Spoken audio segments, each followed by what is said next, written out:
Dear students, sir के बारे में कहा गया और बिल्कुल संक्षेप में रखने के लिए कहा कि पंकज सर ने बोल दिया 1 मिनट से ज़्यादा हुआ तो घंटी बज जाएगी।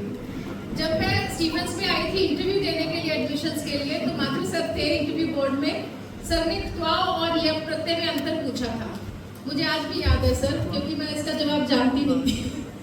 तो उस समय मैं साइंस की स्टूडेंट थी, संस्कृत ले ली थी स्टीफेंस के चक्कर में, लेकिन आपने तभी अंतर समझा दिया और मैं आज अपनी हर कक्षा में अंतर समझा के फिर आगे बढ़ रही हूँ।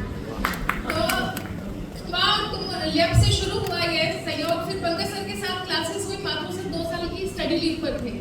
पंकज सर ने कहा जो आपका इंटरव्यू लिए थे सही था, जानती हो कौन थे? तो बताइए सर। कहते वो जर्मन फिलोसोफर है। तो बड़े आश्चर्यचकित रहे। नीली आंखें, गौर अर्ध, और उस समय सफेद दाढ़ी नहीं थी सर की, ब्राउन कलर की दाढ़ी होती थी, तो हमें टेक्सचर से कम नहीं लगते थे। और लंबे समय के बाद सर आते नहीं थे, सर स्टडी लीव पर थे।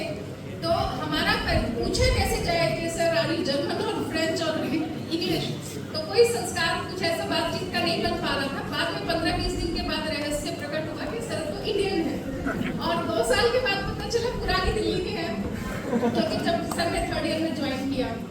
इसके बाद सर से जो हमारा इंटरेक्शन हुआ वो तर्क संग्रह के दौरान। सर ने ओपनिंग रिमार्क यही दिया था, सर मुझे अभी भी याद है, this is one of the most difficult test. तो मैं डर गई। मुझे लगा अभी 1st ईयर 2nd ईयर तो निकल गए, तर्क संग्रह में पता नहीं क्या खास है। सर मैंने रोज उसके नोट्स बना लिए और रोज सुबह मैं 5-5:30 बजे अपने पीजी की छत पे चली जाती थी और रटना शुरू कर दिया। कंठस्थ हो गई बहुत, ये उसका मुझे फायदा मिलता है अभी भी। तो ये परिचय। एक बड़ी अद्भुत बात सर के बारे में हमें पता चली थी कि मैम जो है वो चाइना गई थी उस समय जब मेरा एडमिशन हुआ था।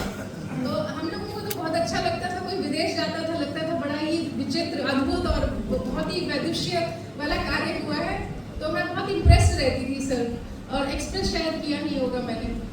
अलग इम्प्रेशन का कारण ये भी था कि सर स्टडी लीव पर भी थे और अपने बच्चों की बेबी सिटिंग भी करते थे।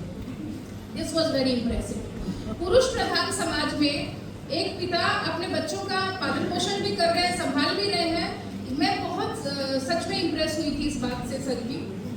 और भी बहुत सी बातें हैं। मुझे पहली गाड़ी खरीदनी थी, मेरी नौकरी लग गई थी और पैसे थे नहीं, एडवांस देने के भी पैसे नहीं थे, गाड़ी लेनी जरूरी थी, मन आ गया था।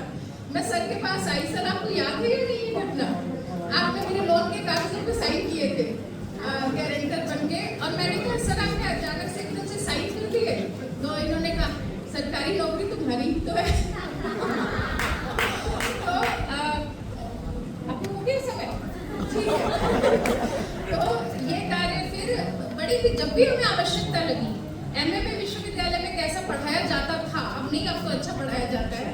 तो उस समय बड़ी विचित्र स्थिति थी, हम सारे डाउट सर से क्लियर करते थे आकर। और सर हमारे जीवन में, परिवार में इस तरीके से घुले मिले हैं।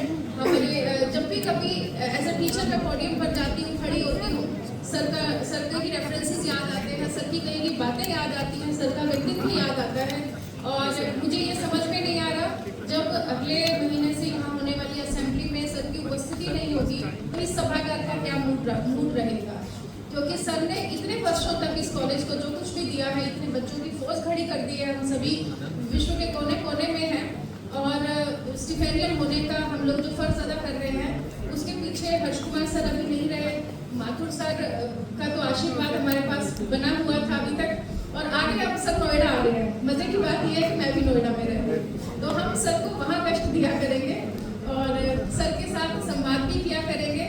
आज के इस आयोजन में मैं बहुत फ्रेम्ड करके नहीं बोल पाई हूँ। आज कहीं अन्यत्र मुझे जाना ही था, पारिवारिक कार्य था, लेकिन मैं दौड़ती हुई इसीलिए आई हूँ, 3-4 घंटे ड्राइव करके आई हूँ, क्योंकि मुझे अपने गुरुदेव का, गुरु युगल का आज के दिन आशीर्वाद भी चाहिए, और आपने टाइम लिख के पहले ही दे दिया है, धन्यवाद। इतना भी समय जो मुझे दिया, हमारी भावनाओं को अभिव्यक्त करने के शब्द कम हैं, वाक्य कम है, और मन में ऐसे विचार भी कम आ रहे हैं, जो मन की भावनाएं हैं उन विचारों को मैं कैसे शब्दों में ला पाऊँ।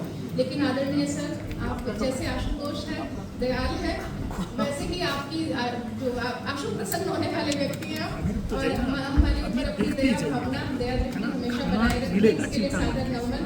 और आदरणीय पंकज सर ने जो सुंदर